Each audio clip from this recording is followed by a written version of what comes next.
আমি অনেক আগে থেকে কইতেছিলাম যে বিএনপি ভারতীয় স্বার্থের কাছে আত্মসমর্পণ করেছে। আজ আমি সেই আত্মসমর্পণ করার টাইমলাইন আর ঘটনাগুলা প্রমাণ সহ দেখাবো। আপনি নিজেই সিদ্ধান্ত নিতে পারবেন আমার কথাগুলো সত্য কিনা। এই আলাপ শুরু করতে হলে আমাদের প্রথমে ফিরে যেতে হবে 2025 সালের অক্টোবর মাসে।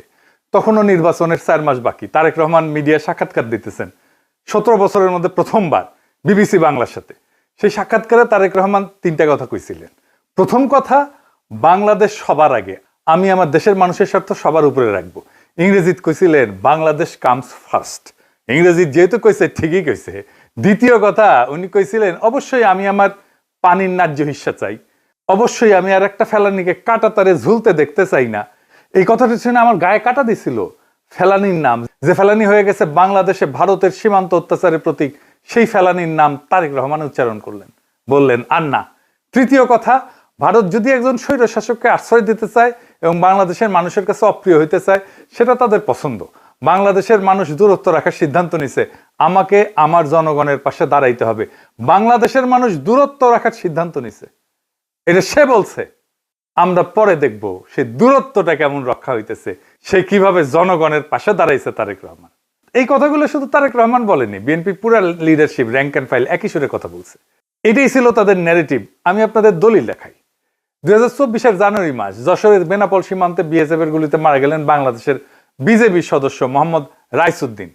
6 দিন পরে লালমনিরহাটে পাটগ্রামে আবার গুলি, আবার মৃত্যু। এইবার নিহত হইলেন রফিউল ইসলাম তুকলু। তো রিজভি ভাই কেসি গেটের ভিতরে বসে স্লোগান দেওয়া সবাই মাঝে মাঝে প্রেস কনফারেন্সও করতেন। উনি কইলেন বিএসএফ বাংলাদেশিদের পাখি শিকার করার মতো গুলি করে মারে, আন্তর্জাতিক আইনে এটা গুরুতর অপরাধ।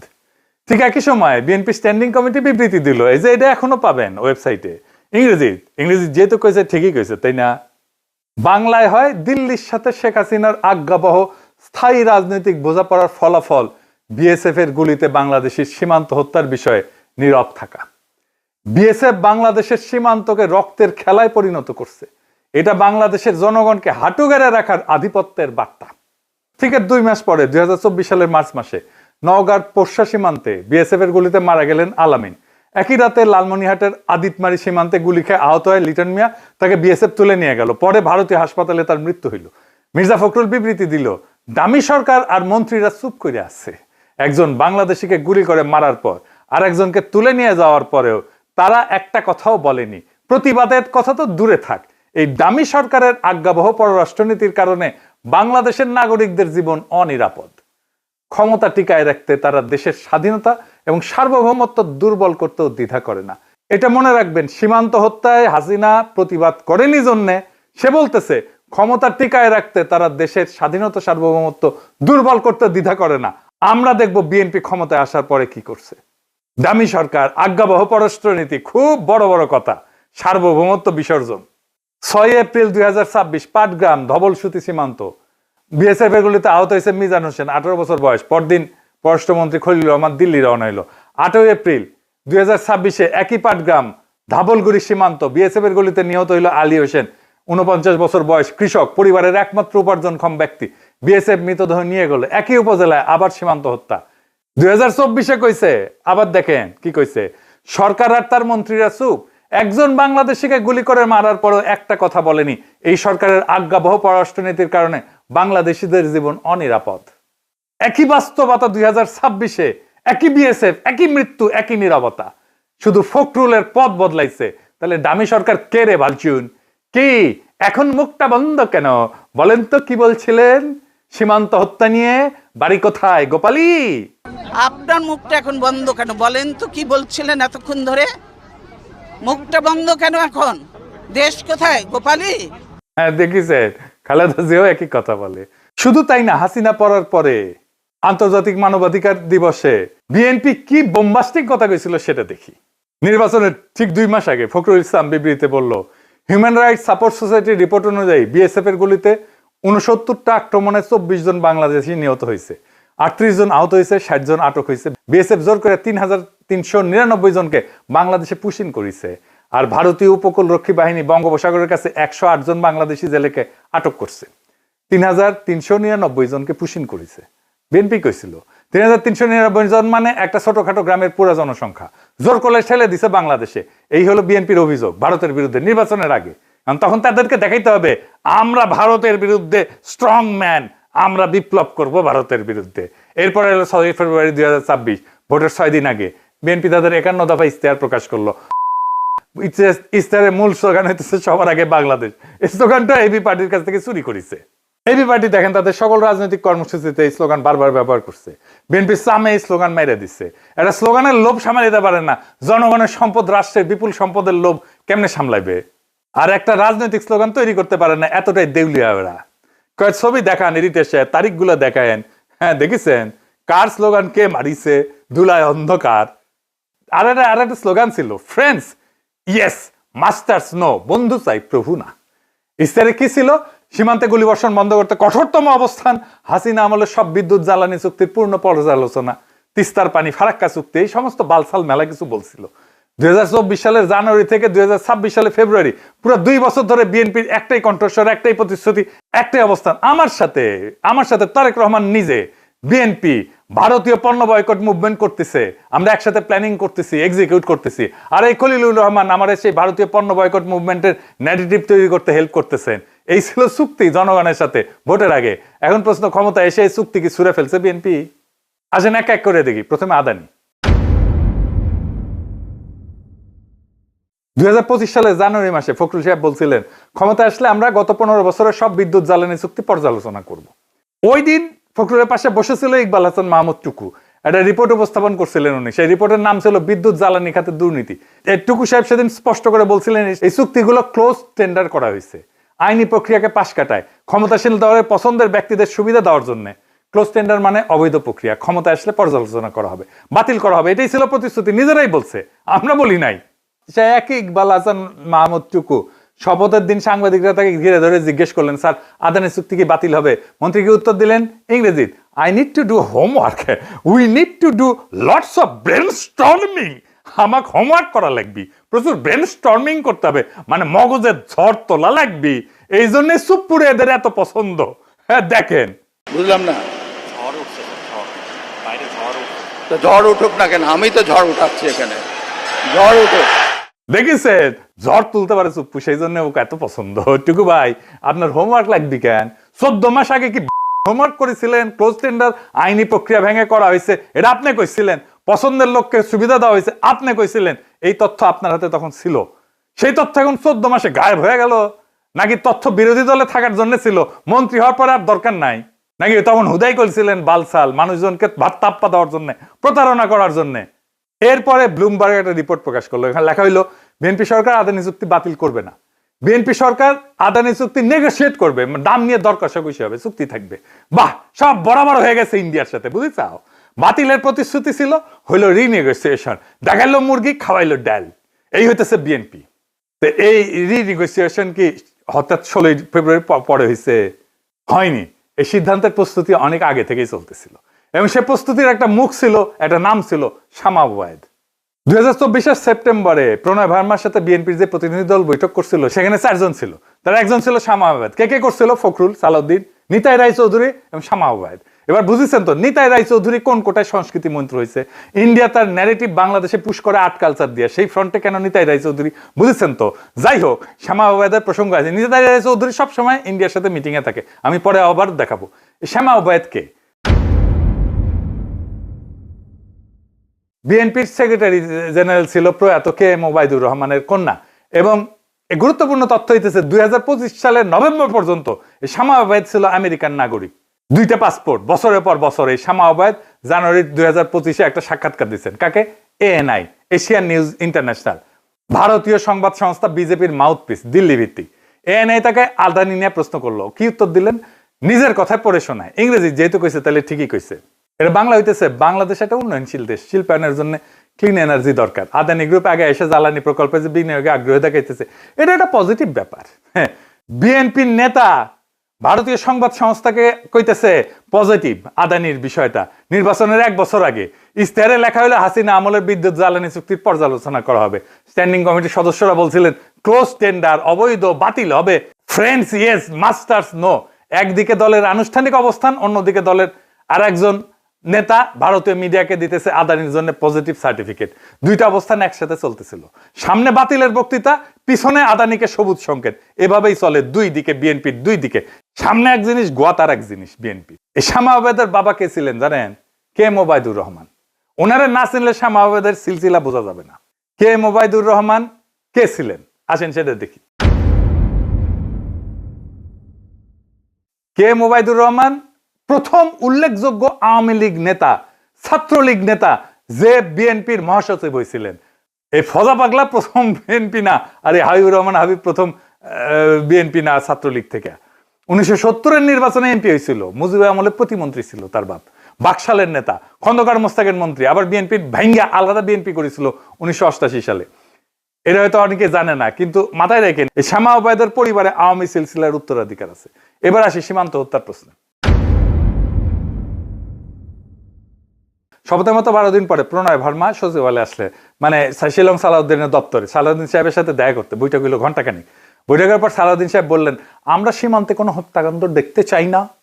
ভারতীয় পক্ষ এ বিষয়ে আন্তরিক বলে জানিয়েছেন। আরে মরে যাই, কত আন্তরিক। বেশ কিছু অমীমাংসিত বিষয় আলোচনার মাধ্যমে সমাধান সম্ভব। আমরা প্রতিবেশী ভারতের সাথে পারস্পরিক সম্মান ও মর্যাদার ভিত্তিতে সম্পর্ক চাই। 16 মাস আগে এই লোকই কইছিল ব্লাড স্পোর্ট, মানে ওই যে স্থায়ী কমিটির মেম্বাররা যে বিবৃতি দিছে, রক্তের হোলি খেলা বলছিল এই লোক। দিল্লির নৃশংসতার অভিযোগ করছিল এই লোক, এই শিলং সালাউদ্দিন। কিভাবে সে কথা ঘুরায়, জাতিসংঘে যাওয়ার দাবি করছিল। এখন একই ব্যক্তি বলতেছে ভারতীয় পক্ষ আন্তরিক, আলোচনায় সমাধান হবে। হাসিনাও তো একই কথা কইতো, পারস্পরিক সম্মান আর মর্যাদা, জাতিসংঘের নাম নাই, ব্লাড স্পোর্টস এর উল্লেখ নাই, রক্তের হোলি খেলার উল্লেখ নাই, দিল্লির নৃশংসতার কথা নাই। 16 মাসের মধ্যে ভারত কি হঠাৎ ভালো হয়ে গেছে? হ্যাঁ, হঠাৎ বদলে গেছে? বিএসএফ কি হঠাৎ ফুল নিয়ে সীমান্তে দাঁড়াইছে? পাখি শিকারের বদলে কি তারা শান্তির পায়রা উড়ানো শুরু করছে? কিছুই বদলায়নি। বদলাইছে শুধু পদ। বিরোধী দলে থাকার সময় যে ভাষা ছিল, ক্ষমতায় আসার সাথে সাথে সে ভাষাটা উধাও হয়ে গেছে। কেন হয়েছে সেটা তো আমরা দেখতেছি। কারণ হইতেছে ঘুটু, ইন্ডিয়ার সাথে ঘুটু। এইবার আসেন, খলিল রহমান নায়ার গেছিল না কয়েকদিন আগে ইন্ডিয়ায়? সেখানে কি হয়েছিল? 18 এপ্রিল 2026 দিল্লি গেল, নায়ার গেল, বিএনপির মন্ত্রীরা 3 দিনের সফরে। এইটা পররাষ্ট্রমন্ত্রী হিসেবে খলিল রহমানের প্রথম ভারত সফর, বাংলাদেশ সরকারের সরকারি সফর। সফরকালে একটা চিঠি হস্তান্তর করলেন। চিঠিতে তারেক রহমান নিজে স্বাক্ষর করছে। চিঠিতে তিনি নিজেকে কি হিসেবে লিখছেন? দুই পরিচয় একসাথে, chairman of BNP, prime minister of Bangladesh. দলের চেয়ারম্যান, রাষ্ট্রের প্রধানমন্ত্রী, তাই তো? এই চিঠিতে প্রাপককে ভারতের ক্ষমতাসীন দল বিএনপির সভাপতি নীতিন নবী, একটা দলের সভাপতি, ভারত সরকারের কেউ না। বিষয়, তারেক রহমান বিজেপির সভাপতিকে বাংলাদেশ সফরে আমন্ত্রণ জানাইতেছেন। এই চিঠিটা কে পৌঁছে দিল? হুমায়ুন কবির আর খলিলুর রহমান, মানে সরকারের লোক। চিঠি কার হাতে পৌঁছাইলো? বিজেপির পররাষ্ট্র বিভাগের প্রধান বিজয় চোঠাওয়ালের হাতে। পরে নীতিন নবীনকে হস্তান্তর করবেন ওই চিঠিটা। এবং চোঠাওয়ালের পাশে ছিল শিশির বাজরিয়া। আমরা শিশির বাজরিয়া কে এটা আমরা দেখবো। এটা খুব ইম্পর্টেন্ট ক্যারেক্টার। 15 বছর ধরে বিএনপি এবং আওয়ামী লীগের দুই দলের সাথে সম্পর্ক রাখছিল। এই বিষয়টা একটু ভালো করে বোঝা দরকার। কূটনীতিতে একটা স্ট্যান্ডার্ড কাঠামো আছে বিশ্বজুড়ে, সব দেশ মানে। প্রধানমন্ত্রী কথা বলবেন প্রধানমন্ত্রীর সাথে, রাষ্ট্রপতি কথা বলবেন রাষ্ট্রপতির সাথে, পররাষ্ট্রমন্ত্রী কথা বলবেন পররাষ্ট্রমন্ত্রীর সাথে। সমপদের সাথে সমপদ, বরাবর হইতে হবে। স্ট্যাটাস, রাষ্ট্রের সাথে রাষ্ট্র, এটাকে বলে স্টেট টু স্টেট ডিপ্লোমেসি। 1961 সালে ভিয়েনা কনভেনশনের পর থেকে সব এই কাঠামো সব দেশ মানে, এটা মানাটাই রীতি। দল আর দলের সম্পর্ক আছে। বিএনপির সাথে বিজেপির সম্পর্ক থাকতে পারে, বিএনপির সাথে নেতা নেওয়া হলে দলের সম্পর্ক থাকতে পারে, আছেও মনে হয়, সেটা আলাদা কথা। দলীয় সভাপতি অন্য দেশের দলীয় সভাপতিকে লিখবেন দলের পক্ষ থেকে, এটাও স্বাভাবিক। বিএনপির চেয়ারম্যান বিজেপির সভাপতিকে লিখতে পারে, তারেক রহমান অ্যাজ বিএনপির চেয়ারম্যান বিজেপির সভাপতিকে লিখতেই পারে, কোনো সমস্যা নাই। কিন্তু এই দুই চ্যানেল আলাদা করে থাকতে হবে, মিশাতে হয় না। কারণ দল ব্যক্তিগত প্রতিষ্ঠান, রাষ্ট্র জনগণের প্রতিষ্ঠান, দুইটার উদ্দেশ্য আলাদা। এখন তারেকের চিঠিতে কি হয়েছে দেখেন, এক চিঠিতে তিনি দুই পরিচয় একসাথে স্বাক্ষর করছেন, দলের চেয়ারম্যান এবং রাষ্ট্র প্রধানমন্ত্রী মিশ্রণ। এই চিঠির প্রাপক একজন দলীয় সভাপতি, সরকারি কেউ না। অর্থাৎ এক পক্ষ দল, এতটা এক পক্ষ দল এবং রাষ্ট্র, অন্য পক্ষ শুধু দল, এটাকে বলে অ্যাসিমিট্রি। চিঠি বহন করতেছে কে? একজন সরকারি উপদেষ্টা, সরকারি সফরে, সরকারি বিমানে, রাষ্ট্রের সময়, রাষ্ট্রের সম্পদ, রাষ্ট্রের মর্যাদা সবকিছু দলীয় সম্পর্কের সেবায়। এই ধরনের আচরণ বহুদলীয় গণতন্ত্রে কোথাও হয় না, কোথাও না। লেবার পার্টির নেতা ইউকের প্রধানমন্ত্রী হইলে তিনি ভারতের বিজেপি সভাপতিকে প্রধানমন্ত্রী হিসেবে চিঠি লেখেন না, লিখলে ব্রিটিশ সংসদে তুলকালাম হবে। Canadian prime minister Justin Trudeau যখন দলীয় তহবিল সংগ্রহের অনুষ্ঠানে বিদেশি কূটনীতিকদের আমন্ত্রণ করছিলেন 2015 সালে, তখন কানাডিয়ান এনডিপি সরাসরি বলছিল তিনি কানাডিয়ান ডিপ্লোমেসিকে দলীয় স্বার্থের জন্য বিপন্ন করছেন। এটা তুলনা করেন, শেখ হাসিনা 2014 সালে মোদীকে অভিনন্দন জানাইছিলেন, বিজেপির সভাপতি রাজনাথ সিংকে বাংলাদেশ সরকারে আমন্ত্রণ জানাইছিলেন, কিন্তু হাসিনা সেই চিঠিতে নিজেকে কি হিসেবে লিখছিলেন? বলছিলেন on behalf of Bangladesh Awami League and my own behalf, মানে বাংলাদেশ আওয়ামী লীগের সভাপতি হিসেবে সে করছিল। শুধু দলীয় পরিচয় না, প্রধানমন্ত্রী পরিচয় আলাদা রাখা হয়েছিল। তারেক সেই দূরত্ব রাখেনি, দুই পরিচয়কে একসাথে মিশাইছেন। হাসিনার সে এক ধাপ আগায় গেছেন ভারতের প্রেমের প্রশ্নে। এবার বলেন আমাদের বিরোধী দল এটা সংসদে প্রশ্ন তোলেনি কেন? তোলেনি। এবার আসি ফেলানি প্রশ্নে। বিবিসির সাথে সাক্ষাৎকারে তো অনেক বোমবাস্টিং কথা বলছিল, 2 মাসে বেশি সময় কাটে গেছে না। এই পুরো সময়কালে তারেক রহমান কতবার জনসমক্ষে ফেলানি শব্দটা উচ্চারণ করছে? একবারও না। এমনকি সীমান্ত হত্যা হইলেও সে কিছু বলে নাই, ফেলানির নাম মুখে আনেনি। যে ফেলানির নাম তার নির্বাচনী প্রচারণার কেন্দ্রে ছিল, তার ইমেজ বিল্ডিং এর কেন্দ্রে ছিল, সে ক্ষমতায় এসে আর উচ্চারণ করলো না। সীমান্ত হত্যা নিয়ে কোনো জনসমক্ষে বিবৃতি দিচ্ছেন না। বিএনপি নিজের পরিসংখ্যানে যে 24 জন বাংলাদেশি নিহত হয়েছে বলছিল, সেই 24টা পরিবারের জন্য প্রধানমন্ত্রী কোনো শোক বিবৃতি দিচ্ছে, তাদের সাথে দেখা করছে, কথা বলছে, তাদের কোনো খোঁজ খবর নিছে? নেয়নি। বিএসএফ এর হাতে পুশিন হওয়া 3399 জনের জন্য কোনো প্রতিবাদ নাই। তাদের জন্য কি করছে? নাই, কিচ্ছু নাই, সব চুপ। সেই মানুষ, একই মানুষ যে বলছিল আর একটা ফেলানি ঝুলতে দেখতে চাই না, তার কণ্ঠস্বর এখন কোথায়? কি এখন মুখটা বন্ধ কেন? বলেন তো কি বলছিলেন? আপনার মুখটা এখন বন্ধ কেন? বলেন তো কি বলছিলেন এতক্ষণ ধরে? মুখটা বন্ধ কেন এখন? দেশ কোথায় গোপালী? আর একটা প্রতিশ্রুতি ছিল তিস্তা জাতিসংঘে যাবে, এটাও তারেক রহমান নিজে বলছিল ফেব্রুয়ারি 2025-এ। শুধু তাই না, তিস্তা কথা বলছে খলিলুর রহমান। গঙ্গার পানি বন্টন চুক্তি 1996 সালে করছিল, 30 বছরের চুক্তি। এই চুক্তির মেয়াদ শেষ হচ্ছে ডিসেম্বর 2026-এ। 8 মাস পরে, এই ডিসেম্বরে গঙ্গা চুক্তির নবায়ন নিয়ে কোনো কথা বলছে? না, বলেনি। তিস্তা মাস্টার প্ল্যান নাকি করবে, ইন্ডিয়া বাগড়া দিছে, তিস্তা মাস্টার প্ল্যানের কথা বলছে? না, বলেনি। জাতিসংঘের কথা তুলছে? না, বলে। প্যানের ন্যায্য হিসার কথা বলছে? না, তোলেনি। যা যা তোলা সম্ভব ছিল কিছুই তোলা হইল না। আপনার হাতে 5টা তাস আছে, আপনি একটাও টেবিলে রাখলেন না। এর মানে 2টার একটা, হয় আপনি খেলতে জানেন না, না হয় আপনি খেলতে চাইতেছেন না। প্রথমটা অজ্ঞতা, দ্বিতীয়টা আজ্ঞাবহতা। ডিপ্লোম্যাটের বিশ্লেষণে একটা কথা বলছে যে এই যে গঙ্গার পানি চুক্তি, এইটা এজেন্ডার মধ্যেই ছিল না, আলোচনাতেই আনা হয়নি। তবে একটা জিনিস খুব দ্রুত হয়েছে। কোনটা? অসাধারণ দ্রুতভাবে হয়েছে। কি সেটা? ভিসা ভিসা ভিসা, ভারতীয় পর্যটন ভিসা। হাসিনা পতনের পর বাংলাদেশের জন্য ভিসা বন্ধ হয়েছে, কি ছিল না? 25 সালের নির্বাচনের ঠিক আগে পুরোপুরি বন্ধ হয়ে গেছিল, নিরাপত্তার কারণ দেখায়। শপথের মাত্র 7 দিন পর 24শে ফেব্রুয়ারি বাংলাদেশ সরকার ভিসা প্রক্রিয়া পুনরায় চালু করলো বাংলাদেশ দিকে। 7 দিন হিসাব মিলান, আদানি চুক্তি বাতিল, হোমওয়ার্ক দরকার, সীমান্ত হত্যা তদন্ত দরকার, আলোচনায় সমাধান, তিস্তায় জাতিসংঘ অনুপস্থিত, গঙ্গা চুক্তির নবায়নের চাপ, এগুলো অনুপস্থিত, ফেলানির নাম উচ্চারণ শূন্য, ভিসা 7 দিন। তাহলে বিএনপির কাছে কোনটা অগ্রাধিকার? জনগণের সাথে প্রতিশ্রুতি, তার স্লোগান, তার ন্যারেটিভ, নাকি দিল্লির কাছে দায়বদ্ধতা? ভিসা দিছে আবার রোগী নিবে, শপিং এ যাবে আমাদের লোকজন, কলকাতা আবার মুখরিত হবে বাংলাদেশের টাকা। এই তো হিসাব। 60 দিন মানে 2 মাস। এই 2 মাসের মধ্যে এত সব ঘটনা ঘটে গেছে, প্রত্যেকটা প্রতিশ্রুতি ভেঙে পড়ছে, প্রত্যেকটা স্লোগান উল্টে গেছে, প্রত্যেকটা বাক্য মিথ্যা হয়ে গেছে। এটা স্বাভাবিক না। সরকার বদলাইতে সময় লাগে, পলিসি রিভার্সালে সময় লাগে, একটা ক্যাবিনেট সিদ্ধান্ত লাগে অনেক সময়, আন্তর্জাতিক চুক্তি রিনেগোশিয়েট করতে লাগে মাসের পর মাস, বছরের পর বছর। নীতিগত পরিবর্তন এত দ্রুত হয় না। এই 60 দিনের মধ্যে এই কাজগুলো হইলো কি করে? আর এটার একটাই উত্তর আছে, এটা নীতিগত পরিবর্তন না, এইটা প্রস্তুতির প্রকাশ, দীর্ঘ প্রস্তুতির প্রকাশ। এই প্রস্তুতিটা আগে থেকেই ছিল, শপথের পর শুধু প্রকাশ হয়েছে। কিভাবে? ইন্ডিয়ার একটা কৌশল আছে, সেই কৌশল দশকের পর দশক ধরে কাজ করছে। এই কৌশল বুঝতে হলে আপনাদের একজন মানুষের নাম জানতে হবে। নাম কি? শিশির বাজোরিয়া। কে শিশির বাজোরিয়া? কলকাতার ব্যবসায়ী, ইস্পাত ব্যবসার সাথে জড়িত।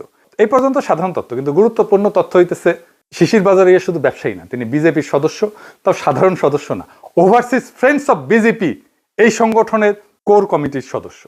ওভারসিজ ফ্রেন্ডস অফ বিজেপি এটা কি? এটা বিজেপির সেই শাখা যা বিদেশে বিজেপির প্রভাব বিস্তার করে, বিদেশি সরকারগুলোর সাথে সম্পর্ক রক্ষা করে। এদের কাজ হইল বিজেপির হয়ে ব্যাক চ্যানেল ডিপ্লোমেসি রক্ষা করা। এই শিশির বাজোরিয়া তিনি এমন একজন মানুষ যে বাংলাদেশের প্রধান 2 দলের শীর্ষ নেতৃত্বের সাথে দীর্ঘদিনের সম্পর্ক বজায় রাখছে, বিএনপির সাথেও আওয়ামী লীগের সাথেও, একসাথে 15-20 বছর ধরে। এটা আকস্মিক না, এটা কাকতালীয় না, এটা পরিকল্পিত কৌশল। কৌশলটা কি? ভারত কখনো একটা ঘোড়ার উপরে বাজি ধরে না, সামনে একটা সম্পর্ক রাখে, পিছনে অন্যটা। কূটনীতির ভাষায় এই কৌশলকে বলে ফ্রন্ট চ্যানেল এবং ব্যাক চ্যানেল ডিপ্লোমেসি, মানে সামনে পিছনে দুই দিক দিয়ে লাগায়। এজন্য 2024 হাসিনা যখন পড়লো ফ্রন্ট চ্যানেল বন্ধ হইলো, কিন্তু ভারতকে অসহায় হয়ে গেল না, ব্যাক চ্যানেল সেদিনই সামনে এসে নতুন ফ্রন্ট চ্যানেল হয়ে গেল। এটা শুধু থিওরি না, এটা আপনাকে দলিল সহ দেখাইতেছি। এই যে দিল্লি সফরে গেল খলিলুর রহমান, না তারা গেছে বিজেপির সদর দপ্তরে 11 অশোকা রোডে। বৈঠকে সারা কথা জানিয়ে আসছে কারো দুইজন, একজন বিজয় চৌঠাইলাল বিজেপির ফরেন অ্যাফেয়ার্স ডিপার্টমেন্টের ইনচার্জ, আর একজন শিশির বাজরিয়া, সেই একই বাজরিয়া, আকস্মিক না, পরিকল্পনা। ভারত কখনো বিএনপির দরজা বন্ধ হইতে দেয়নি। দেখেন না আমির খসরু মাথা নিচু করে আছে অমিত শাহের সামনে, ওরা জানে একদিন এই দরজা কাজে লাগবে, সেই দিন আসছে। এবার আসেন খলিলুর রহমান আর অজিত দোভালের লম্বি কাহিনী। খলিলুর রহমানকে নিয়োগ দেওয়া হয়েছিল হাই রিপ্রেজেন্টেটিভ রোহিঙ্গা ইস্যু নিয়ে এবং প্রায়োরিটি অ্যাফেয়ার্স, উপদেষ্টা পদমর্যাদা, কিন্তু পদটা মনে রাখেন, রোহিঙ্গা প্রশ্নে উপদেষ্টা। নিরাপত্তা সংক্রান্ত কোনো পদ না, জাতীয় নিরাপত্তা কাঠামোর সাথে কোনো সম্পর্ক নাই, শুধু একটাই বিষয়, রোহিঙ্গা সমস্যা। এই পর্যন্ত ঠিক আছে। এবার আসল ঘটনা। 3 এপ্রিল 2025 ব্যাংককে সাংগ্রিলা হোটেলে গ্র্যান্ড বলরুমে বিমস্টেকের সম্মেলন হইতেছে। নৈশভোজ, 7 দেশের নেতারা উপস্থিত। বাংলাদেশে প্রফেসর ইউনূস আছে, মোদি আছে, থাইল্যান্ড, মিয়ানমার, নেপাল, ভুটান, শ্রীলঙ্কা, সবাই আছে। কিন্তু আমি আপনাদের আজকে একটা দেখাবো, একটা ছবি যা বাংলাদেশের প্রধান উপদেষ্টা পেস উইং নিজেই প্রকাশ করছিল। এই যে এই ছবিটা দেখেন, ছবিতে দেখা যাচ্ছে এক টেবিলে বসে আছে দুইজন, একজন অজিত দোভাল আর একজন খলিলুর রহমান। খলিলুর রহমান সেই সময় বাংলাদেশের সিকিউরিটি অ্যাডভাইজার না, পররাষ্ট্রমন্ত্রীও না। তাহলে দোভালের সাথে তার কি খাম? দোভালের সাথে দীর্ঘক্ষণ কথা বললেন, কি কথা বললেন এই কথাটা আন্দাজ করতে হবে না। ভারতের পররাষ্ট্র মন্ত্রণালয়ের একজন সিনিয়র কর্মকর্তা ম্যাগাজিনকে বিস্তারিত বলছে, তার কথা হইতেছে দোভাল খলিলুরের সাথে ফ্র্যাঙ্ক আলোচনা করছেন, ভারতের কাছে কি কি সম্পূর্ণ আনঅ্যাকসেপ্টেবল সে তালিকা তিনি সরাসরি দিচ্ছেন। সবচেয়ে গুরুত্বপূর্ণ বিষয়, বাংলাদেশ থেকে ভারত বিরোধী কার্যকলাপ পরিচালনা করা। একজন রোহিঙ্গা প্রতিনিধির সাথে ভারতের ন্যাশনাল সিকিউরিটি অ্যাডভাইজার কেন বসবেন? রোহিঙ্গা সংকট নিয়ে কথা বলতে, নাকি ভারতের রেড লাইন জানাইতে? আরো একটা বিষয় দোভাল তুলছেন, ইউনুসের চীন সফরের সময় একটা বিবৃতি, যেখানে ইউনুস বলছিলেন যে ভারতের উত্তর পূর্ব একটা ল্যান্ডলক অঞ্চল, যেটা চীনের বিনিয়োগে বাংলাদেশের মাধ্যমে উপকৃত হতে পারে। দোভাল এই বিবৃতি নিয়ে খলিলুরকে প্রশ্ন করে, খলিলুর ব্যাখ্যা দিয়েছেন, খলিলুর দোভাল সন্তুষ্ট হয়নি। একটা রাতের ডিনারে খলিলুর রহমান কি হয়ে গেলেন, একজন রোহিঙ্গা বিষয়ক হাই রিপ্রেজেন্টেটিভ থেকে ভারতের ন্যাশনাল সিকিউরিটি অ্যাডভাইজারের চোখে বাংলাদেশের পক্ষ থেকে ভারতের নিরাপত্তা উদ্বেগ, জবাবদিহিতার দায়িত্বে থাকা একজন সর্বোচ্চ পর্যায়ের ইন্টারলোকেটর।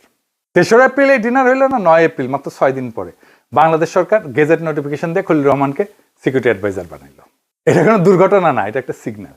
দিল্লি সেই রাতে বুঝাইছিল এই মানুষটা আমাদের সাথে কথা বলতে পারে। কোন সুস্থ রাষ্ট্রে এভাবে ন্যাশনাল সিকিউরিটি অ্যাডভাইজার বাছাই করা হয় না।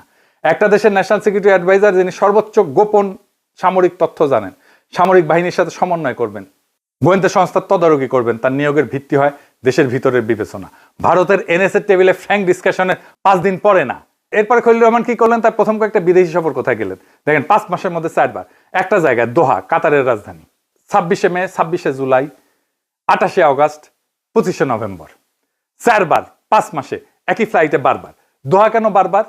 কাতার বাংলাদেশের কোনো স্ট্র্যাটেজিক পার্টনার না, বাণিজ্যিক অংশীদারিত্ব সীমিত, সীমান্ত বিরোধ নাই, সামরিক চুক্তি নাই, বড় বিনিয়োগ নাই। দোহাতে বাংলাদেশের সিকিউরিটি অ্যাডভাইজারের কাজ কি? সহজ উত্তর, দোহাতে অন্য কেউ ছিল।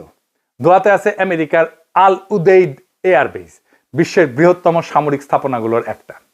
আমেরিকার সেন্টকম, মধ্যপ্রাচ্যের সামরিক অপারেশনের নিয়ন্ত্রণ করে যে কমান্ড, সেটার ফরওয়ার্ড হেডকোয়ার্টার এখানে। এই সফরের মাসগুলোতে ঢাকায় মার্কিন charge d' affaires Tracy Jacobson দোহায় ছিলেন। বাংলাদেশের নিরাপত্তা সূত্রে বরাত দিয়ে রিপোর্ট করছেন, খলিলুর, জ্যাকবসন এবং সেন্টকমের কর্মকর্তাদের সমন্বয়ে বৈঠক হয়েছে। আমেরিকার সাথে কি আলাপ? আলাপ একটাই। আমি বারবার বলছি, হাসিনার আমলে ফ্রন্ট সিটে ভারত আর তারা সাপোর্ট দিচ্ছে আমেরিকা। ইউনুসের আমলে আমেরিকা ফ্রন্ট সিটে আর ভারত থেকে আসে সাপোর্ট। তাই খলিলুর রহমানকে বারবার দোহায় যাইতে হয়।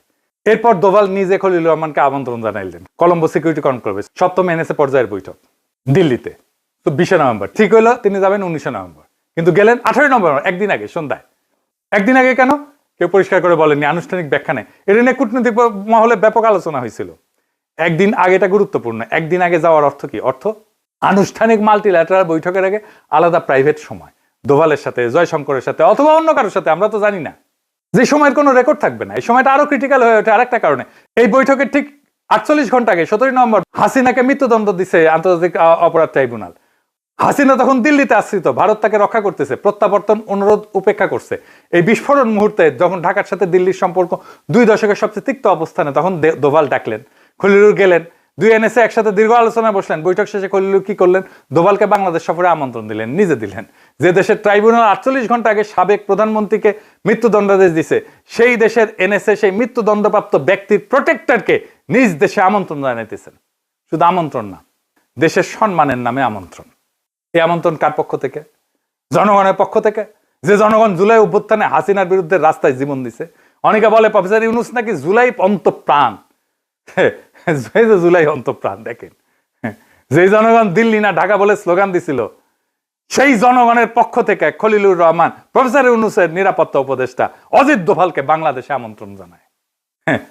এই আমন্ত্রণ জনগণের পক্ষ থেকে না, এই আমন্ত্রণ সেই বন্দোবস্তের পক্ষ থেকে, কাঠামোর পক্ষ থেকে। যে কাঠামোর কথা আমি এপিসোডের শুরু থেকে বলে আসতেছি, যে কাঠামো হাসিনার সাথে টিকে থাকতো, ইউনূসের সাথে টিকছে, তারেকের সাথেও টিকবে। ইউনূস সরকারের 18 মাসের পুরো আমল, এটাই সবচেয়ে উচ্চ পর্যায়ের ভারত সম্পৃক্ততা। একজন মানুষের মাধ্যমে, খলিলুর রহমানের মাধ্যমে, যিনি ব্যাংকক থেকে, দোহা থেকে, দিল্লি থেকে এক সুতায় গাঁথা এক মালা, আর সেই মালার শেষ প্রান্ত কোথায় গিয়ে টেকছে সেটা আমরা সবাই দেখছি। 17 ফেব্রুয়ারি 2026 সে একই খলিলুর রহমান তারেক রহমানের ক্যাবিনেটে পররাষ্ট্রমন্ত্রী। সরকার বদলাইছে, কাঠামো বদলায়নি, মুখ বদলাইছে, মানুষ একটাই রয়ে গেছে। এবার আর একটা চমকপ্রদ ঘটনা। এপ্রিল 2026 খলিলুর রহমান গেছে ইন্ডিয়ায়, প্রথম বিদেশ সফর। পররাষ্ট্রমন্ত্রী হিসেবে তার প্রোটোকল অনুযায়ী এই সফরে প্রথম বৈঠক হওয়ার কথা ছিল কার সাথে? জয়শঙ্করের সাথে, ভারতের পররাষ্ট্রমন্ত্রী, তার কাউন্টার পার্ট। কিন্তু খলিলুর সাহেব প্রোটোকল ভাঙলেন। দিল্লিতে পৌঁছে তার প্রথম বৈঠক কোথায় হলো? অজিত দোভালের দপ্তরে। জয়শঙ্করের সাথে বৈঠক হলো পরের দিন। জয়শঙ্করের সাথে বৈঠক হলো পরের দিন। অস্বাভাবিক ঘটনা কূটনৈতিক দৃষ্টিকোণ থেকে। পররাষ্ট্রমন্ত্রী যে প্রথমে ন্যাশনাল সিকিউরিটি অ্যাডভাইজারের সাথে বৈঠক করেন না, সবসময় কাউন্টার পার্টের সাথে বৈঠক করেন। এটাই কনভেনশন, এটাই ভদ্রতা। কিন্তু খলিলুর রহমান কনভেনশন ভাঙলেন। কেন ভাঙলেন? কারণ সম্পর্কটা আনুষ্ঠানিক পদের না, সম্পর্কটা ব্যক্তিগত চ্যানেলের। যে সম্পর্ক 4 এপ্রিল 2025 ব্যাংকক থেকে শুরু হয়েছিল, সরকার বদলাইছে, পদ বদলাইছে, ব্যক্তি থাকছে। দিল্লির দিকে তাকায় থাকা চ্যানেল অটুট। এবার আমি আপনাদের 3টা তারিখ দেব। এই 3টা তারিখের পাশাপাশি রাখলে একটা প্যাটার্ন তৈরি হবে।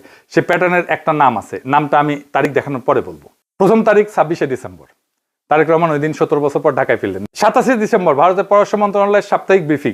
মুখপাত্র রণবীর জয়সওয়াল একজন সাংবাদিককে প্রশ্ন করেন, তারেক রহমান ফিরছেন, ভারতের প্রতিক্রিয়া কি? জয়সওয়াল বললেন, ভারত বাংলাদেশে অবাধ, সুষ্ঠু, অন্তর্ভুক্তিমূলক নির্বাচন সমর্থন করে। বিএনপি নেতার লন্ডন থেকে ফেরা এই প্রেক্ষাপটে দেখা উচিত। ভারত কিন্তু যে কোনো প্রার্থী বলেনি, ভারত সব দল বলেনি, ভারত বলছে বিএনপি নেতার ফেরা। একজন নির্দিষ্ট প্রার্থীর নাম উল্লেখ নির্বাচনের 48 দিন আগে। এটা ছিল ভারতের প্রথম আনুষ্ঠানিক বিবৃতি। দ্বিতীয় তারিখ 31 ডিসেম্বর 2025, তারেকের ফেরার 5 দিন পর খালেদা জিয়ার জানাজা। জয়শঙ্কর আসলেন, ভারতের পররাষ্ট্রমন্ত্রী ব্যক্তিগতভাবে জয়শঙ্কর খালেদা জিয়ার কফিনে ফুল দিলেন। তারপর তারেক রহমানের সাথে আলাদা বৈঠক। সেই বৈঠকে জয়শঙ্কর তারেকের হাতে একটা চিঠি দিলেন, তুলে দিলেন। সাথে সেই খলিলুর রহমান, পররাষ্ট্রমন্ত্রী না। অবাক ব্যাপার না? এখানে তো পররাষ্ট্র উপদেষ্টা তৌহিদ সাহেবের থাকার কথা। চিঠিটা কার? মোদির। ভারতের প্রধানমন্ত্রী নরেন্দ্র মোদী ব্যক্তিগত সই করা একটা চিঠি তারেক রহমানের উদ্দেশ্যে। চিঠিতে কি লেখা ছিল? লিখলেন, খালেদা জিয়ার যে আইডিয়াল, সেই আইডিয়াল তারেক রহমানের নেতৃত্বে আগায় যাবে। এই আইডিয়াল ভারত বাংলাদেশের মধ্যে ডিপ হিস্টোরিক পার্টনারশিপের গাইডিং লাইট হিসেবে কাজ করবে। গাইডিং লাইট, যে খালেদা জিয়াকে অসুস্থ অবস্থায় জেলে রাখার পরে কিছুই বলে নাই ইন্ডিয়া, সে এখন গাইডিং লাইট হয়ে গেছে। আপনাকে যদি কেউ বলে আপনি আমার গাইডিং লাইট হবেন, আপনার নেতৃত্ব তাহলে মেনে নিতেছে, তারা আপনাকে অনুসরণ করবে। এই শব্দটা কূটনৈতিক ভাষায় বিরল। মোদী এই শব্দ ব্যবহার করলেন তারেক রহমানের উদ্দেশ্যে নির্বাচনের 43 দিন আগে, ব্যক্তিগত চিঠিতে পররাষ্ট্রমন্ত্রীর হাতে। তৃতীয় তারিখ 10 জানুয়ারি 2026, আরো 10 দিন পরে গুলশানে বিএনপি অফিসে 5টার দিকে ভারতীয় হাই কমিশনার প্রণয় ভার্মা আসলেন। যথারীতি নিয়মিত বৈঠক। কতক্ষণ চললো বৈঠক? 40 মিনিট, অল্প সময় না, গুরুত্বপূর্ণ আলাপ। বৈঠকের পর ভার্মা চলে গেলেন। হুমায়ুন কবির ব্রিফিং দিচ্ছেন, বলতেছেন মোদী তার নবনির্বাচিত বিএনপি চেয়ারম্যানকে অভিনন্দন জানাইছেন। তিনি তখন বিএনপি চেয়ারম্যান হয়েছেন। তিনি এক্সপেক্ট করতেছেন যে বাংলাদেশের ভবিষ্যৎ তারেক রহমানের নেতৃত্বে পুনর্নির্মিত হবে। লক্ষ্য করেন, হুমায়ুন কবির আশা বা চাওয়া বলেনি, ইংরেজিতে বলছে এক্সপেকটেশন, প্রত্যাশা। আশা আর প্রত্যাশা এক অর্থ না। প্রত্যাশা মানে প্রায় দাবি, we expect this to happen. একজন বিদেশি প্রধানমন্ত্রী এক্সপেকটেশন প্রকাশ করতেছে বাংলাদেশের ভবিষ্যৎ তারেক রহমানের নেতৃত্বে পুনর্নির্মিত হবে নির্বাচনের 33 দিন আগে। ভোটের বাক্স তখন খুলেই নাই, ইসি প্রার্থী তালিকা চূড়ান্ত করে নাই। কূটনীতিতে একটা স্ট্যান্ডার্ড ভাষা আছে, যখন একটা দেশ অন্য দেশের নির্বাচন নিয়ে কথা বলে তখন তারা বলে আমরা যে কোনো নির্বাচিত সরকারের সাথে কাজ করতে প্রস্তুত। এটা হলো রেখা, রেড লাইন। এই রেখা অতিক্রম করা যায় না, কারণ এর বেশি করলে সেটা অন্য দেশের নির্বাচনে হস্তক্ষেপ হয়ে যায়, সার্বভৌমত্বের লঙ্ঘন হয়ে যায়। মোদী এই রেখা অতিক্রম করছেন 3 বার। প্রথমে পররাষ্ট্র মন্ত্রণালয়ের বিবৃতিতে, তারপরে ব্যক্তিগত চিঠিতে, তারপরে হাই কমিশনের মাধ্যমে। কূটনীতির ভাষায় এটা একটা নাম আছে, এটা হচ্ছে প্রি লেজিটিমাইজেশন, মানে পূর্ব বৈধতা। ভোট শুরু হওয়ার আগেই একটা নির্দিষ্ট একজন প্রার্থীকে বৈধ, কাঙ্ক্ষিত এবং গ্রহণযোগ্য ঘোষণা করা, যাতে জনগণের হাত থেকে বিকল্পের ধারণাটাই সরাই দেওয়া যায়। ভোটে ভারতের ভূমিকাটাই ছিল এটা। ভারতের কাজ ছিল 1 নম্বর তার সফট পাওয়ারকে কাজে লাগানো। বাঙ্গু, সুশীল, এলিট সবাই, ইন্ডিয়ার লেসপেন্সার যারা, তারা বিএনপির পক্ষে মাঠে নামেছিল। ফন্দের আলো, দিল্লি স্টার সব মিডিয়া গেল তাদের পক্ষে। 2 নম্বর ফলাফল নিজের পক্ষে আনা, নিজের প্রয়োজনীয় ফলাফল হিসেবে সাজানো। এটা নিশ্চিত করা যে যে দল ক্ষমতায় আসবে সেই দল আগে থেকেই দিল্লির ভাষা বুঝে নেবে, আগে থেকে দিল্লির প্রত্যাশা মেনে নেবে। সেটা তারা করছে, ভোটের বাক্স খোলার অনেক আগেই করছে, 3 বার বার্তা পাঠায়। এইবার সংক্ষেপে একটু হুমায়ুন কবিরকে বলে নি। হুমায়ুন কবির সম্পর্কে অনেকেই জানে না। কে হুমায়ুন কবির? হুমায়ুন কবিরের প্রথম দল কোনটা ছিল জানেন? বিএনপি না, ব্রিটিশ লেবার পার্টি, ব্রিটিশের সরকারি দল। লেবার পার্টির বেন্থাল গ্রিন এবং বাউথ কনস্টিটিউয়েন্সির সেক্রেটারি ছিল। এটা পূর্ব লন্ডনের একটা বাংলাদেশি অধ্যুষিত কনস্টিটিউয়েন্সি। 2008 সালে তিনি লেবার পার্টি ছেড়ে যোগ দিলেন বিএনপিতে। লন্ডন বিএনপির কাজ শুরু করলেন। কিন্তু বিএনপির হয়ে যখন কাজ করতেছে তখন কবির সাহেব চাকরি করলেন কোথায় জানেন না? না, UK cabinet office. UK cabinet office কি জিনিস জানেন? এটা ব্রিটিশ সরকারের একদম কেন্দ্র, যেখানে ব্রিটিশ প্রধানমন্ত্রী বসেন, সেখানে সব মন্ত্রণালয়ের মধ্যে নীতি সমন্বয় হয়, সেখানে ইন্টেলিজেন্স ব্রিফিং আসে, সেখানে বিদেশ নীতি স্ট্র্যাটেজিক পরিকল্পনা হয়। 10 ডাউনিং স্ট্রিটের ঠিক পাশেই এখানে চাকরি করছে সে। কার আমলে? প্রথমে বরিস জনসনের আমলে, তারপরে ঋষি সোনাকের আমলে, 2 ব্রিটিশ প্রধানমন্ত্রী আমলে, কনজারভেটিভ পার্টির আমলে। এই সময়টা ইউকে বিদেশ নীতির কেন্দ্রে কি ছিল জানেন? দেখেন বরিস জনসনের ঘোষণা দেখলেই বুঝবেন, ঘোষণা দেখলেই বুঝবেন কেন্দ্রে কি ছিল। India UK living bridge, road map 2030, Modi Johnson বন্ধুত্ব। ঋষি সোনাক নিজে হিন্দু, ইনফোসিসের জামাই, মোদির সাথে কম্প্রিহেন্সিভ স্ট্র্যাটেজিক পার্টনারশিপের চুক্তি করছিল। এই সময় ব্রিটিশ ভারত সম্পর্ক ছিল সর্বকালের সবচেয়ে উষ্ণ, এবং সেই সম্পর্কে কেন্দ্রে ছিল ইউকে ক্যাবিনেট অফিস। সেখানে হুমায়ুন কবির চাকরি করছে। তো হুমায়ুন কবির কার মাল? হ্যাঁ, সে এমন কাঠামোর ভিতরে কাজ করছে, ব্রিটিশ কাঠামোর ভিতরে, যেমন ব্রিটিশ পররাষ্ট্রনীতি ভারত কেন্দ্রিক। মিলে এবার সব এপিসোড বড় হয়ে যেতেছে, কিন্তু এগুলো না বললে হবে না। সবগুলো একসাথে না বললে বুঝতে পারবেন না কোনটার সাথে কি রিলেশন। এরপরে একটা ঘটনা একটু বলতেই হবে, আসেন সেটা একটু বলি। বিজেপি নেতারা কবিরকে একটা বই উপহার দিচ্ছেন। বইয়ের নাম হইতেছে হোয়াই ভারত ম্যাটার্স। এই বইয়ের লেখককে জয়শঙ্কর। এটা কোনো নিউট্রাল উপহার না, এটা একটা ইডিওলজিক্যাল প্রিমিয়ার। বাংলাদেশের নতুন পররাষ্ট্রনীতি নির্ধারকদের হাতে তুলে দেওয়া হইতেছে ভারতের বিশ্বদৃষ্টি কিভাবে চিন্তা করতে হবে সেটা। এটার গাইড বুক। এখানে বলছে ভারত মানে ইন্ডিয়া না, ভারত মানে একটা সভ্যতা, একটা সিভিলাইজেশন প্রজেক্ট, এবং সেই সভ্যতার অংশ বাংলাদেশ। আমাদের উচিত সেই সভ্যতাকে গ্রহণ করা। নতুন ছাত্রদের জন্য টেক্সট বুক, যে টেক্সট বুক আওয়ামী লীগও পড়ছে, মানছে। একই বৈঠকে বিজেপি নেতারা আর একটা বিষয় উঠাইছেন। তারা বললেন অতীতে বিএনপি সরকারের আমলে ভারত বিরোধী ইনসার্জেন্ট অ্যাক্টিভিটি চলছিল বাংলাদেশ থেকে, এটা ভারতের অভিযোগ। সেই অভিযোগ ভারতের কাছে এখনো আছে। কথাটার মানে কি? এটা একটা সাধারণ স্মৃতিচারণ না, এটা একটা সূক্ষ্ম রিমাইন্ডার। মোটামুটি বাংলায় অনুবাদ করলে যা দাঁড়ায়, তোমাদের পুরনো ফাইল আমাদের কাছে আছে, সঠিকভাবে চললে সেই ফাইল বন্ধ থাকবে, ভুল করলে ফাইল আবার খুলে যাবে। বুঝছাও? বুঝছাও? এটা চাপ, নরম ভাষা কিন্তু পরিষ্কার চাপ। তাদের টেক্সট বুক গ্রহণ করা হইলো, রিমাইন্ডার শোনা হইলো, বৈঠক শেষ হইলো। এই ধরনের বৈঠকের একটা কূটনীতি ভাষার নাম আছে ওরিয়েন্টেশন সেশন। নতুন ছাত্রদের প্রথম দিনের ক্লাস। এনে বলে দেওয়া হয় এই বিশ্ববিদ্যালয়ের নিয়ম কি, কি করতে হবে, কি করা যাবে না, কোন বইটা পড়তে হবে। হ্যাঁ, বুঝছাও? এই যে মিলন সাহেব, মিলন ভাইয়ের মতো আর কি। তোমরা কেমন আছো? ঠিক মতো লেখাপড়া করো তো? করতে হবে, নকল আর হবে না। কি গো? এই তোমরা কেমন আছো? পড়াশোনা ঠিক মতো করো তো? করতে হবে, নকল আর হবে না। সার্বভৌম রাষ্ট্রের কূটনীতিতে এই ধরনের দৃশ্য বিরল। বিরল কারণ স্বাধীন দেশে পররাষ্ট্রনীতি নির্ধারকরা বিদেশে যায় ওরিয়েন্টেশন নিতে যায় না, তারা ইকুয়াল হিসাবে যায়। কিন্তু কবির খলিলুর গেছে অংশ নিলে। এবারে আমি আপনাদেরকে 2টা ঘটনা পাশাপাশি দেখাবো, একদিকে চীন, অন্যদিকে ইন্ডিয়া। একই সময়, একই সরকার, একই ইস্যু নিয়ে 2 দেশের সাথে বাংলাদেশ কিভাবে আচরণ করলো সেটা দেখলে অনেক কিছু বোঝা যাবে। 9 মার্চ 2026 চীনের রাষ্ট্রদূত গেলেন অর্থমন্ত্রী আমির খসরু মাহমুদ চৌধুরীর কাছে। নিজে থেকে কেউ ডাকেনি, নিজেই আসছেন। এই বৈঠকে বললেন চীন বাংলাদেশের জ্বালানি সংকট সমাধানে সহযোগিতা করতে চায়। চীন জ্বালানি সরবরাহে আগ্রহী, একসাথে কাজ করতে চায়। চীন এদের থেকে প্রস্তাব দিতেছে, জ্বালানি সহযোগিতার অফার দিচ্ছে। বাংলাদেশের পক্ষ থেকে কিছু জিজ্ঞেস করা হয়নি, কিন্তু চীন নিজে থেকে আগে আসছে। বিএনপির তরফ থেকে কোনো সাড়া নাই, কোনো কমিটি নাই, কোনো ফলো আপ নাই, কোনো মিটিং নাই। চীন প্রস্তাব দিল, বাংলাদেশ গ্রহণ করলো না। একই দিনে 9 মার্চ 2026 যেদিন চীনের রাষ্ট্রদূত অর্থমন্ত্রীকে জ্বালানির প্রস্তাব দিয়েছে, সে একই দিনে প্রণয় ভার্মা জ্বালানি মন্ত্রী টুকুর সাথে বৈঠক করতেছে। এখানে ভারত বাংলাদেশকে প্রস্তাব দিতেছে না, বাংলাদেশ ভারতকে প্রস্তাব দিতেছে। বাংলাদেশ নিজে থেকে বলতেছে আপনাদের নুমালীগড় পাইপলাইন থেকে আরো ডিজেল দেন, চলতি বছরে 5,000 টন আসছে, আমরা চাই মাসে 20,000 টন। একদিকে যে নিজে জ্বালানি প্রস্তাব দিতেছে, অর্থমন্ত্রীর দরজায় হাজির, বাংলাদেশ সাড়া দিতেছে না। অন্যদিকে বাংলাদেশ ভারতের কাছ থেকে নিজে থেকে গেছে, নিজে থেকে আবেদন করতেছে, নিজে থেকে ভারতের কাছে ভিক্ষা চাইতেছে। জ্বালানির প্রশ্নে কে নিজে থেকে প্রস্তাব দিছে? চীন, বাংলাদেশ ফিরাই দিছে। আর ভারত, বাংলাদেশ তাদের দরজায় ভিক্ষায় থালা নিয়ে দাঁড়ায় আছে। দেখলেন তো, সব হিসাব মিলছে এক জায়গায়। তারেক রহমান অনেক আগে থেকে ইন্ডিয়ার সাথে একটা ব্যাক চ্যানেল মেনটেন করতেছে, আর সেই ইন্ডিয়ার সাথে একটা সিস্টেম করে ক্ষমতা এসেছে। জুলাই 2024 ছিল আমাদের জীবনের একটা মাহেন্দ্রক্ষণ। আমাদের ছেলেমেয়েরা রাস্তায় নামছে, বুকে গুলি খাইছে। আবু সাইদ দাঁড়াইছিল বুক চিতায়, মুগ্ধ পানি বিতরণ করতে গিয়ে শহীদ হয়েছে। শত শত পরিবারের সন্তান আর ফিরে আসেনি, অনেকে আহত হয়েছে, পঙ্গু হয়েছে, অঙ্গ হারাইছে। তারা সবাই একটা স্বপ্ন নিয়ে জীবন দিছিল। কি স্বপ্ন? বাংলাদেশকে বদলায় দেওয়ার স্বপ্ন, সার্বভৌম বাংলাদেশের স্বপ্ন। বাংলাদেশকে আর মাথা নত করে চলতে হবে না, স্বাধীন বাংলাদেশ। আমরা বলছিলাম আবার স্বাধীন হয়েছে বাংলাদেশ, যেখানে জনগণ প্রভু, যেখানে বিদেশি শক্তি কাউকে হাতের পুতুল বানাইতে পারবে না। বাংলাদেশ সরকার বদলাইছে, কাঠামো বদলায় নেই, বন্দোবস্ত বদলায় নেই। হাসিনার মডেলটা ছিল জোর করে ভারত পন্থা দিয়ে রাষ্ট্র চালানো। এই মডেল 2024 সালে ভেঙে পড়ছে। কিন্তু ভারতের চাহিদা বদলায়নি। তার চাহিদা ট্রানজিট, তার চাহিদা করিডোর, তার চাহিদা এনার্জি, তার চাহিদা ভারতের জ্বালানির বাজার হিসেবে বাংলাদেশকে পাওয়া, ভারতীয় পণ্যের বাজার হিসেবে বাংলাদেশকে পাওয়া।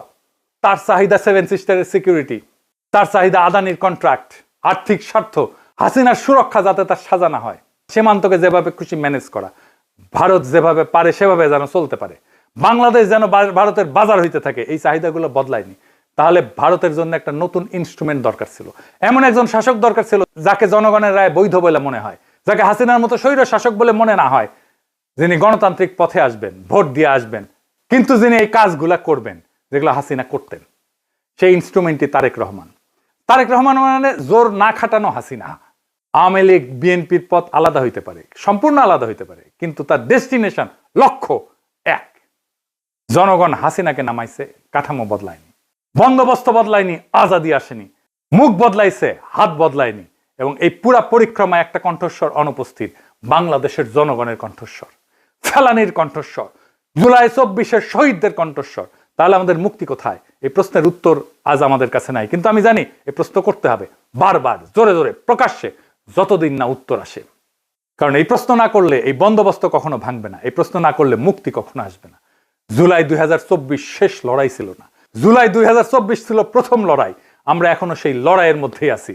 জুলাই জিন্দা আছে। বাংলাদেশে এভাবেই আবার নেমে আসবে বর্ষা বিপ্লবের রুহানি প্লাবন।